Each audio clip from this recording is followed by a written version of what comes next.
இப்போ இன்னைக்கு இருக்கிற சூழ்நிலையில் இந்தியன் தாத்தா வந்தால் எப்படி இருக்கும் அப்படிங்கிற கற்பனை தான் இந்த படம். இந்தியன் தாத்தாவை நம்ம உலகநாயகன் கமல் சார் வந்து ரொம்ப சிறப்பாக நடிச்சிருக்காரு. அவர் வர ஒவ்வொரு சீனும் அனல் பறக்கும்னு நம்புகிறேன்.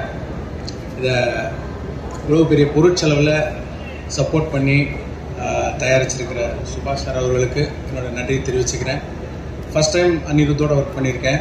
அற்புதமாக 6 பாட்டை கொடுத்துருக்கிறாரு. I am very happy. I hope you all enjoy that song அந்த மூவி. தேங்க்யூ.